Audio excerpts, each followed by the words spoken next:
Dragon গাছে সারাদিন রৌদ্র পাচ্ছে কিনা সেটা যেমন খেয়াল রাখতে হয়, তেমন বর্ষাকালে গাছের গোড়ার মাটিতে আগাছা হয়েছে কিনা সেটাও কিন্তু খেয়াল রাখতে হবে।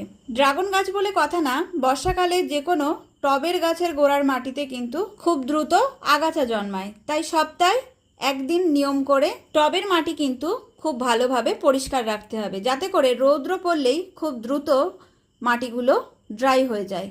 অন্যান্য গাছের ক্ষেত্রে মাটিগুলো একটু ভিজে থাকলেও খুব একটা সমস্যা হয় না, কিন্তু ড্রাগন গাছের ক্ষেত্রে মাটি ভিজে থাকলে কিন্তু খুবই সমস্যায় পড়ে যাবে। যেমন অনেকেই কমেন্ট করো যে গাছের গোড়াগুলো পচে যাচ্ছে বা অনেক ডাল পচে যাচ্ছে, কেউ বলো ফুল ফল নষ্ট হয়ে যাচ্ছে।